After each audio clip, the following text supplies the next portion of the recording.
Ang Lee's latest action excrement hit theaters a while back, and because of the utter lack of hype surrounding it, I put off seeing it up until recently. So I might be a bit late to the party, but Gemini Man is too full of potential criticism to avoid making a review. If you're at all familiar with Ang Lee's filmography, you'd still have no clue that he directed this movie because it's so far divorced from his most prominent works. Gemini Man lacks the emotional subtlety of Brokeback Mountain, has far less ambitious action than Crouching Tiger, Hidden Dragon, and has CGI that is somehow worse than both Life of Pi and Hulk. Not even joking now. The special effects in this film range from adequate to awful and just make you feel uncomfortable at the most random of times because someone thought it was a good idea to do certain scenes half on location and half in front of a green screen. So certain linear conversations become jarring as you notice that the actors are in a completely different place in every second shot. But no one cares about the graphics. What about the story? Gemini Man sees action cinema's latest greatest assassin, Henry Brogan, ready to retire after having successfully killed his 72nd target. He dreads going to sleep at night as the memories of all his missions wreak havoc on his psyche.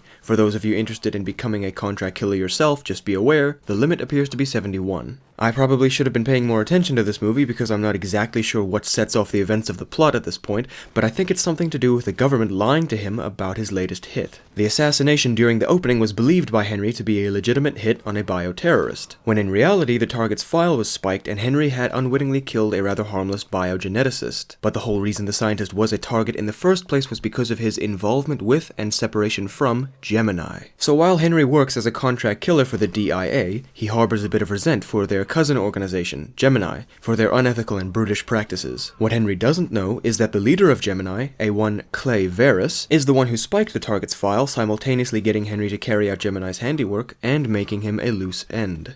This is of little consequence to Henry because he's the best, and so he makes easy work of the goons sent to clip him and gets away with the DIA agent planted to monitor him, played by Mary Elizabeth Winstead. Benedict Wong gets them a ride out of the hot zone, and they lay low in Colombia until one of Wong's toucans rat him out, forcing them to fight off even more Gemini agents. Only this time around, one of the agents looks an awful lot like Henry, causing him severe distress amid what would otherwise be just another day ending in Y. Henry manages, by the skin of his teeth, to fend off this highly skilled assassin just long enough to end up in a motorcycle chase, all the while the audience is treated to some spectacular visuals. The back and forth between Henry and his opponent is well written and executed. They move and outplay each other in a very cinematic yet authentic way. There are some shots in this movie, camera shots not gunshots, which just look so good because of how they were planned. The only one I can remember with any semblance of clarity was when Henry was running away from the assassin on the rooftops, and as he takes cover behind a car, there's a fixed shot such that we can see Henry passing the car and the assassin in the car's side mirror at the same time. The shot only lasts a few seconds, but this is the stuff that pleases me. The unnecessary extra effort.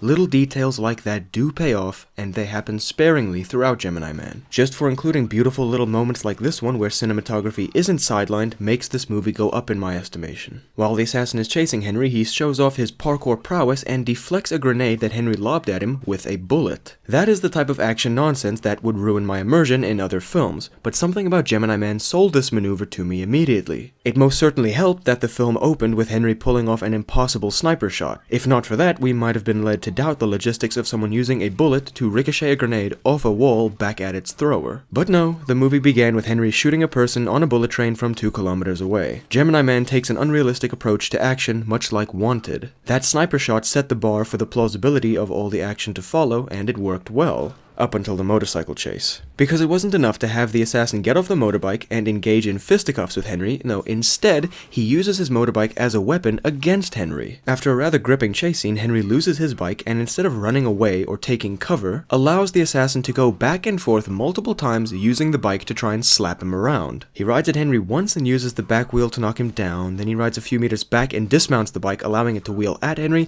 then I think he gets back on it and uses it to try to nutbust Henry on the hood of the car. And this whole time, mind you, Henry is just sitting back, waiting for the assassin to attempt his next trick before reacting instead of just getting up and moving behind the car or anything that wouldn't make him a sitting duck to be pummeled by a motorcycle. The excuse would probably be that Henry's fatigued and injured after falling off his bike, but that doesn't follow when you consider the super plyo push-up he does to avoid the donut the assassin tries to hit him with. He would not have to expend that much energy to hastily get up and take cover. In all likelihood, Henry sits there and doesn't do much to avoid this beating because he's in shock. During the scuffle, he got a point-blank look at the assassin and saw striking similarities to himself. After posing up a storm on top of the bike, on top of the car, the assassin disappears in broad daylight and Henry gets arrested only to get bailed out in the very next scene. No interrogation, no psychotic rambling about ghosts to the cops, Ramona and Wong just bail him out without a fuss. I understand that it makes sense that Henry would have gotten the police's attention, that in his state he would have been arrested, and that his buddies would have connections in order to bail him out. But what would have been nice was if we had maybe seen the assassin go home to his dad and have that heartfelt chat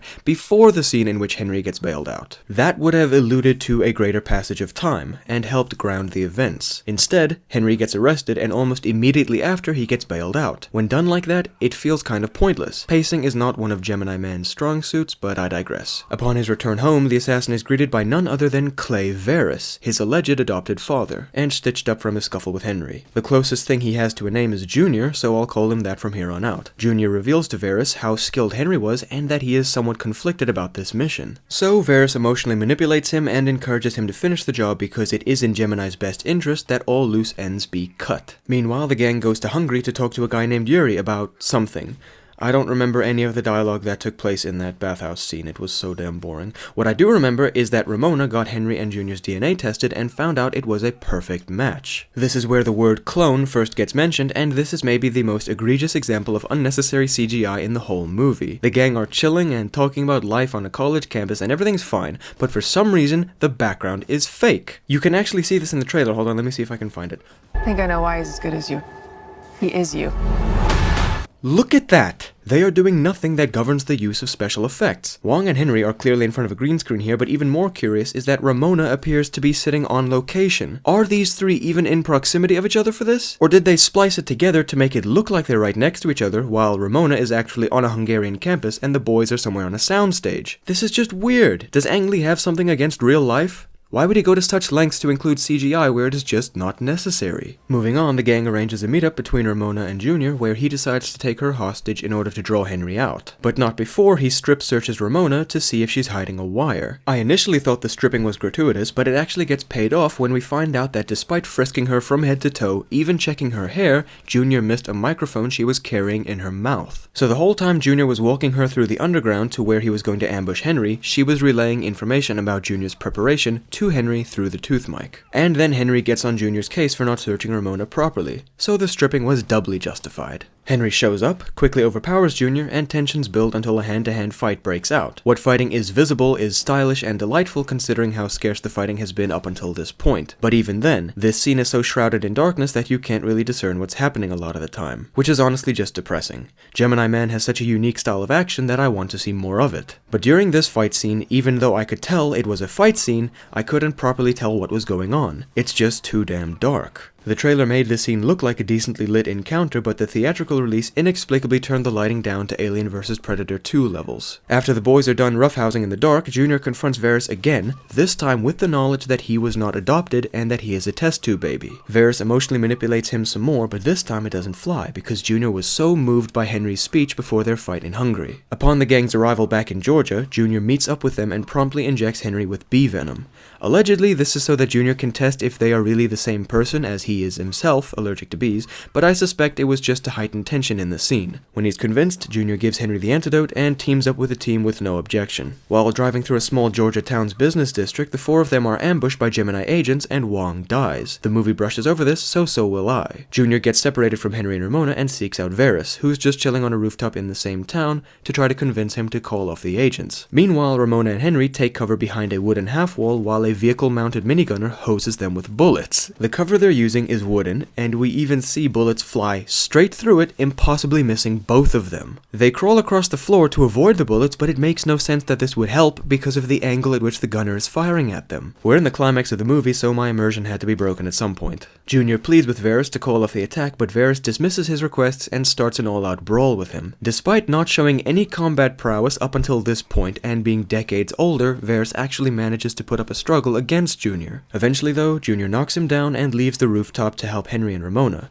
both of whom acquired guns from the Gemini agents they killed and worked their way across the street into a hardware store where they reunite with Junior. It's at this point that the movie takes a nosedive in terms of believability, if it hadn't before. A new, distinctly dressed and masked Gemini agent shows up and starts soloing Henry and Junior, who, for the first time, are fighting together. This new agent is clad in extremely bullet and fireproof armor, which is somehow also lightweight enough to allow him to flip kick both of our heroes consecutively. After working extra super hard to take down this new assailant, they unmask him only for it to be a second clone, somewhere in the vicinity of Junior's age. Moments before the unmasking, I turned to Vivi and asked, "What if it's another clone?" And I meant that jokingly because it's so fucking absurd. For this reveal to happen so abruptly, so late into the film, does not bode well for its narrative. Varys shows up seconds after this new clone's death to grace us with an exposition dump. He reveals that while Junior was an experiment to recreate Henry's aptitude for killing without his suffering, the second clone was straight up a zombie, incapable of feeling emotions or pain, designed exclusively as a weapon. Henry explicitly asks Varys,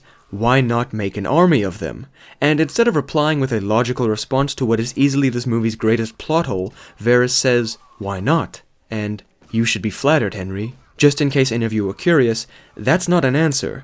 That's a cop-out. There is no justification for Gemini not producing an army of juniors. The movie makes it perfectly clear that the resources and processes necessary for cloning are not of any concern to Gemini. A DNA sample and a surrogate mother, the right scientist to facilitate the procedure, that's all it takes. The movie is in conflict with its own writing. Gemini Man was an admirable attempt at a heartfelt character study, but ended up dead on arrival all the same. Gemini Man is not an action movie. At its core, it is the emotional journey of an assassin who's tired of killing. The story sees Henry retire because of psychological strife, meet a decades younger clone of himself, and then advise him as a father would in order to help him navigate away from the mistakes with which Henry is now burdened. The action is stylized and entertaining, even if poorly rendered, but peripheral to the journey Henry takes alongside Junior. At the center of this movie is the internal conflict both Henry and Junior face and how their relationship can help heal their respective internal wounds. This notion is reinforced by the extended scenes of dialogue these characters get throughout the film. Their meeting in the underground, both of Junior's encounters with Varys, the hardware store conversation during the climax, and the dialogue that takes place at Junior's new college during the denouement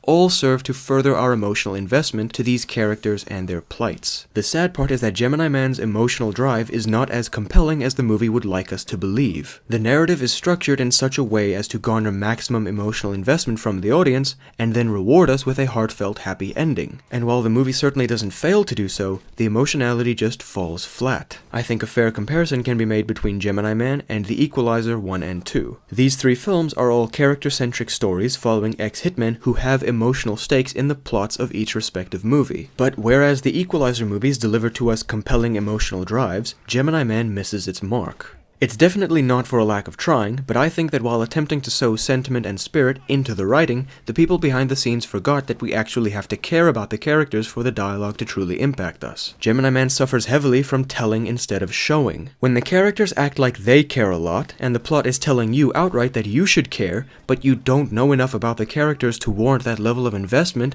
there is a severe disconnect between the movie's intentions and its accomplishments. Also, the CGI on Junior during the college scene at the end of the movie is abysmal.